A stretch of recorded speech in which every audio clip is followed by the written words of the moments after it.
Ini sudah sore hari, sebuah kapal perang Amerika bernilai jutaan dolar akan segera berlayar langsung ke dalam perangkap mematikan Iran. Pada pukul 16.45, para pengintai di atas USS Samuel B. Roberts melihat sebuah objek di air, lalu satu lagi dan satu lagi, bentuk-bentuk gelap yang berada tepat di bawah permukaan. Awalnya, para pengintai tidak merasa khawatir.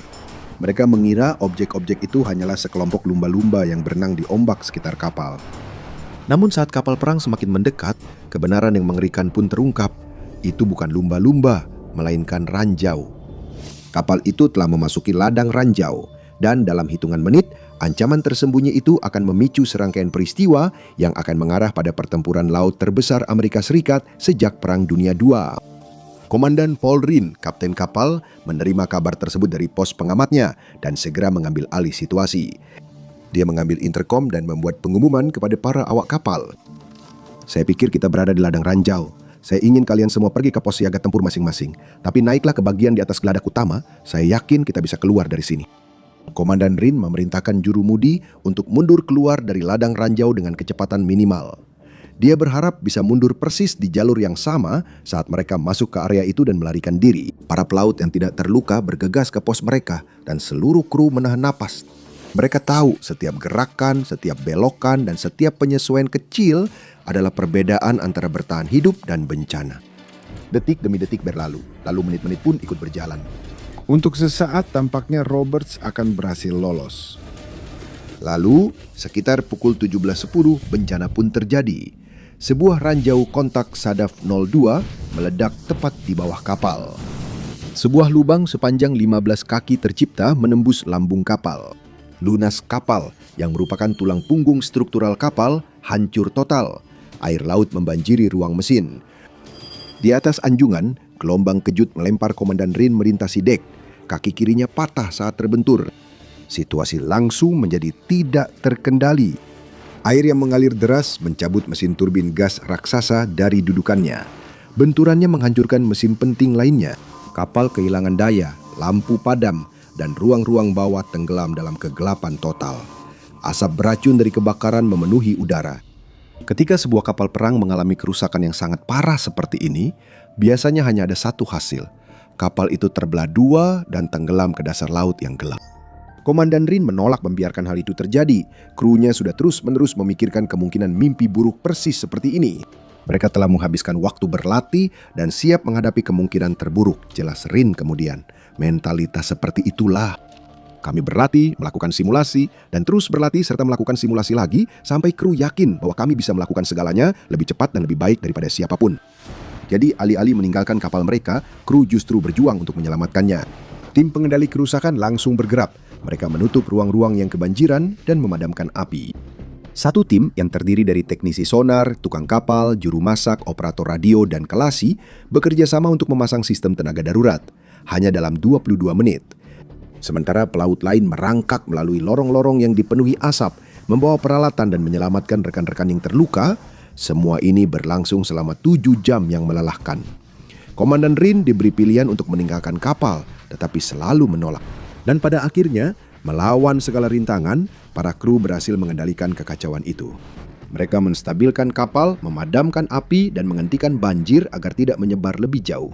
Melalui kegigihan dan latihan tanpa henti, Samuel B. Roberts berhasil diselamatkan. 10 pelaut mengalami luka parah, 4 diantaranya terbakar hebat, tetapi secara ajaib tidak ada satupun nyawa yang hilang, dan kapal perang tersebut ditarik ke pelabuhan terdekat untuk diperbaiki.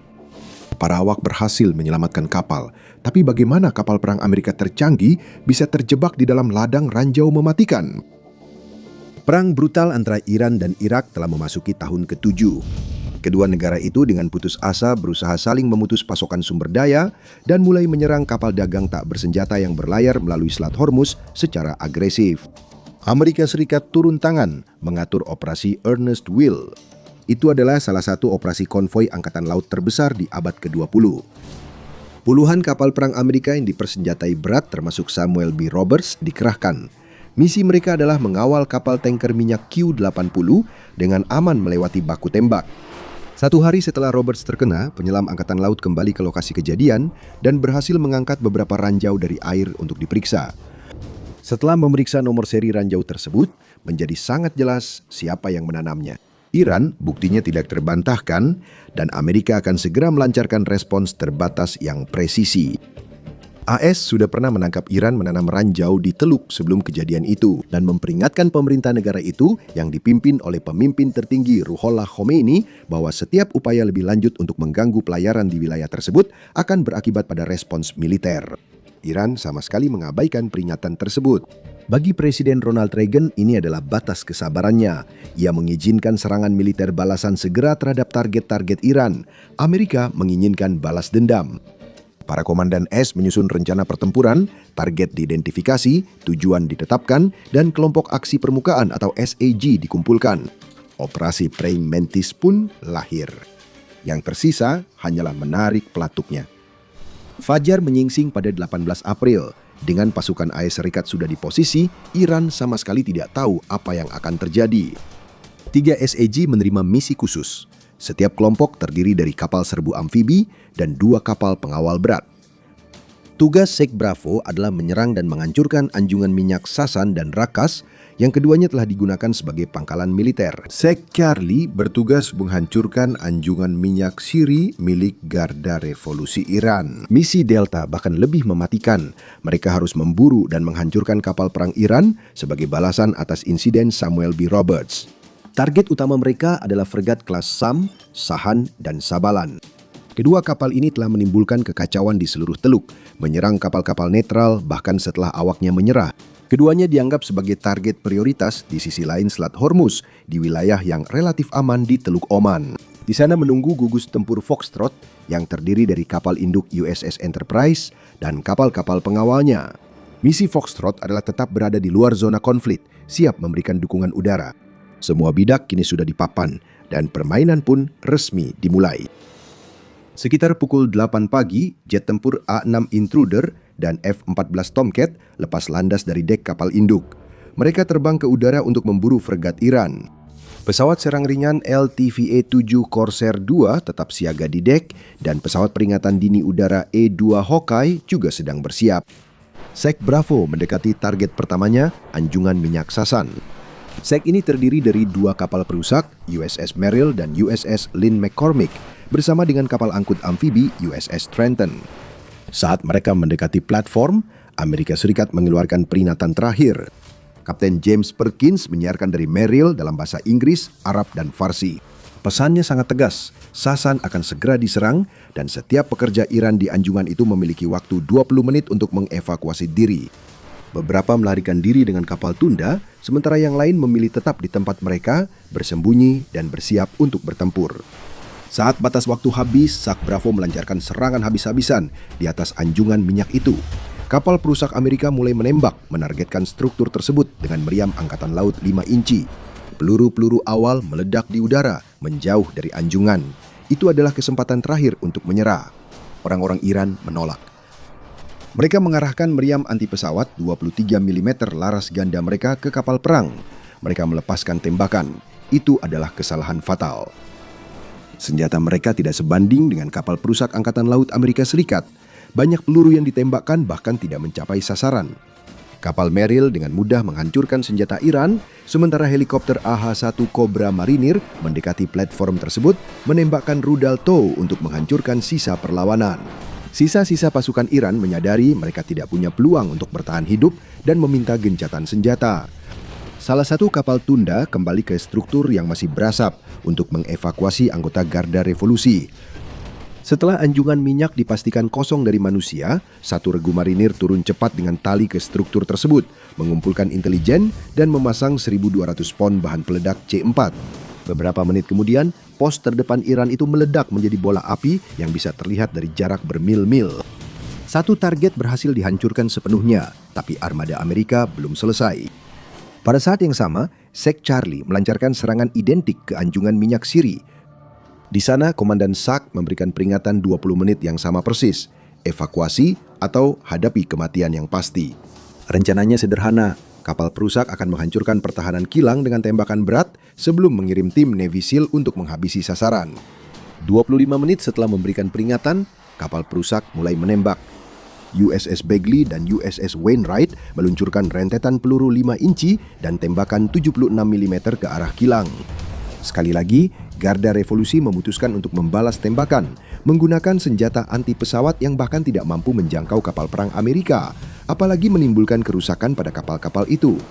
Helikopter serang Cobra bergerak maju untuk membuka jalan, sementara Navy SEALs menunggu di helikopter transportasi. Senjata anti pesawat Iran tidak berguna melawan kapal perang, tetapi cukup kuat sehingga helikopter Amerika terpaksa mundur dan SAG harus mengandalkan tembakan angkatan laut saja untuk menghancurkan anjungan minyak tersebut. Peluru berat menghujani bangunan itu. Kebakaran dan ledakan sekunder melemahkan integritas struktur rig. Rig itu benar-benar meleleh. Komandan SAC mengambil keputusan, tidak ada lagi kebutuhan untuk serangan darat. Pasukan SEAL akan kembali ke markas operasi. Operasi Praying Mantis berjalan sesuai rencana. 2 anjungan minyak telah berhasil dihancurkan dan SAG Bravo sudah dalam perjalanan menuju target berikutnya, yaitu anjungan minyak Rakash. Mereka sudah setengah jalan ketika Washington mengeluarkan perintah mendadak. Mereka membatalkan serangan ke anjungan Rakash. Ini adalah jeda dari militer Amerika Serikat untuk meredakan tekanan dan menurunkan eskalasi situasi. Ini adalah momen yang sangat penting. Ini adalah kesempatan bagi Iran untuk mundur dan menerima kekalahan. Amerika telah memberikan respon yang menghancurkan atas penambangan kapal Samuel B. Roberts. 2 target bernilai tinggi telah berhasil dihancurkan. Pesan yang jelas telah disampaikan dan Iran diberi pilihan untuk menyelamatkan diri dan bertempur di lain waktu. AEZ menawarkan belas kasihan, tetapi Iran menolak untuk menerimanya. Sekitar pukul 11 siang, Garda Revolusi Iran mengerahkan segerombolan kapal cepat kecil Bok Hammer ke Teluk Persia. Mereka dilengkapi dengan senapan mesin berat dan peluncur granat roket. Misi mereka adalah menimbulkan kekacauan sebanyak mungkin, menembaki kapal apapun yang mereka temui tanpa peduli apakah itu kapal militer atau sipil. Panggilan darurat membanjiri komando AS dengan laporan berbagai jenis kapal diserang.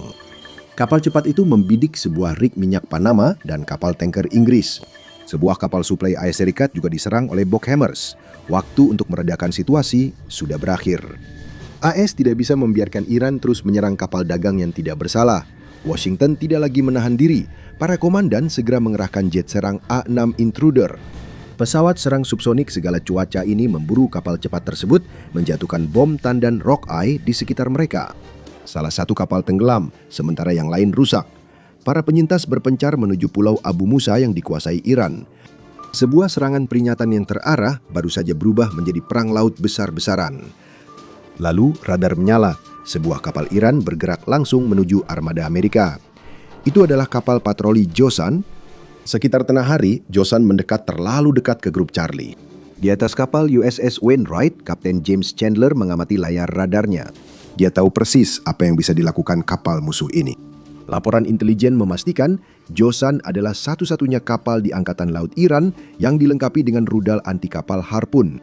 Chandler menolak memberi Josan kesempatan untuk menembak, tapi dia juga ingin menghindari eskalasi yang tidak perlu. Dia mengirimkan peringatan yang jelas lewat radio. Lalu satu lagi, dan satu lagi. Setiap kali Kapten Iran mengabaikan permintaan Amerika, Letnan Komandan Abbas Malek dengan tenang menjawab, "Saya menjalankan tugas saya. Saya berada di perairan internasional dan tidak akan melakukan serangan provokatif." Chandler mengeluarkan 5 peringatan terpisah. Dia tetap menjaga radar pengendali tembakannya terkunci rapat pada lambung kapal musuh. Pada pukul 12.15 siang, Josan hanya berjarak sekitar 13 mil. Chandler mengirim satu pesan terakhir yang sangat jelas. "Berhenti dan tinggalkan kapal. Saya berniat menenggelamkan Anda." Josan menolak untuk berhenti. Kapal itu mengunci radarnya sendiri ke Wainwright dan meluncurkan harpunnya. Ini memicu satu-satunya duel rudal antar kapal dalam sejarah Angkatan Laut Amerika Serikat. Harpoon adalah bom terbang. Rudal ini meluncur di atas permukaan ombak dengan kecepatan 600 mil per jam. Wainwright langsung menembakkan kanister chaff dan mengaktifkan sistem pengacau elektronik untuk membutakan rudal yang datang. Rudal itu terbang melewati sisi kanan kapal. Rudal itu meleset dari lambung kapal Amerika hanya sejauh 100 kaki. Chandler menghubungi USS Simpson dan memberikan perintah untuk menembak. Beberapa detik kemudian, sebuah rudal ditembakkan, melaju hingga 1.900 mil per jam dan menghantam sisi kapal Josan. Hanya 15 detik kemudian, 4 rudal lagi menyusul. Kapal Josan dengan cepat berubah menjadi bangkai kapal yang terbakar. Kapal-kapal Amerika Serikat mendekat dan menghabisinya dengan rentetan terakhir tembakan artileri berat kapal. Lautan sekarang terbakar. Namun, Iran tetap menolak untuk mundur. Mereka memutuskan untuk membawa pertempuran ke udara. Jet tempur F-4 Phantom lepas landas dan mendekati USS Wainwright. Kapal perang Amerika dengan tenang melacak mereka di radar. Saat mereka mendekati Sek Charlie, Kapten Chandler memberikan perintah. Kapal itu menembakkan sepasang rudal RIM 67 standar. Salah satu rudal mengenai sasarannya secara langsung, meledakkan jet F-4 di udara. Dua lainnya langsung berbalik dan melarikan diri. Serangan balasan udara itu benar-benar gagal total. Militer yang rasional pasti akan menyerah. Namun Iran justru memilih untuk semakin ngotot, kehabisan pilihan, dan tetap menolak meredakan situasi serta mengakui kekalahan. Iran akhirnya mengandalkan satu-satunya aset yang tersisa, 2 fregat kelas Sam, Sahand, dan Sabalan. Inilah kapal perang yang persis sedang diburu oleh Angkatan Laut Amerika Serikat. Sekitar pukul 1 siang, Grup Delta melihat Sahand tepat di luar Selat Hormuz. Laksamana Anthony Les memerintahkan pesawat pengintai untuk terbang ke udara guna memastikan target secara visual. Sebuah A-6 Intruder yang dikemudikan oleh Komandan Arthur Bud Langston terbang mendekat untuk melihat lebih jelas. Pihak Iran melepaskan tembakan menggunakan senjata anti pesawat dan rudal permukaan ke udara untuk mencoba menjatuhkan jet Bud dari langit. Bud berhasil menghindari semuanya dan dengan tenang memberikan peringatan. Aku akan menenggelamkan kalian dalam 5 menit. Dia memberi kesempatan singkat kepada orang-orang di kapal untuk mengevakuasi diri. Setelah itu, dia menepati janjinya. Dia menembakkan rudal harpun. Rudal itu meledak tepat di belakang anjungan kapal. Asap tebal membumbung ke langit. A-6 Bud bersama pesawat lainnya kemudian menyerang dengan bom berpemandu laser dan munisi tandan. Sahand benar-benar kewalahan. Kapal itu terbakar selama 4 jam, lalu api mencapai gudang amunisi. Seluruh kapal meledak dalam satu ledakan besar. Diperkirakan 45 awak kapal tewas dalam ledakan itu. Iran telah kehilangan 1 fregat, tetapi mereka memutuskan untuk mencoba peruntungan sekali lagi dan mengirimkan Sabalan ke Teluk Persia. Letnan Komandan James Engler melihat fregat itu dari kokpit A-6 Intruder miliknya dan menukik ke arahnya, menjatuhkan bom berpemandu laser seberat 500 pon tepat ke cerobong asap Sabalan. Ledakan di dalam kapal menghancurkan kapal itu dari dalam keluar. Bagian buritan langsung mulai tenggelam. Pesawat-pesawat Amerika berputar di atas siap untuk menyelesaikan tugas, lalu perintah pun datang. Washington memerintahkan militer untuk menghentikan serangan. Presiden Reagan merasa bahwa orang-orang Iran sudah cukup menderita. Selama 1 hari, kapal Sabalan yang masih berasap perlahan-lahan ditarik kembali ke pelabuhan. Saat matahari terbenam, Iran telah kehilangan 2 anjungan minyak besar, Sahand, Josan, dan 3 kapal cepat hancur. Sebuah F-4 Phantom ditembak jatuh dari langit. 56 orang Iran tewas. Dalam rentang waktu 8 jam, Amerika Serikat menghabisi setengah dari armada permukaan Iran yang masih operasional. Sebaliknya, militer Amerika hanya kehilangan 1 helikopter beserta 2 awaknya. Itu adalah pembantaian yang sangat efisien dan sepihak. Iran diberi banyak sekali kesempatan untuk menyerah. Mereka menolak. Pertunjukan dominasi teknologi yang mengerikan ini menunjukkan presisi yang sama persis yang akan digunakan Amerika dan Israel beberapa dekade kemudian. Untuk melihat bagaimana tepatnya sekelompok jet tempur Israel berhasil melakukan pembunuhan sempurna terhadap pemimpin tertinggi rezim itu. Pada hari pertama Perang Baru, klik video di layar Anda sekarang dan kita akan bertemu di medan perang berikutnya.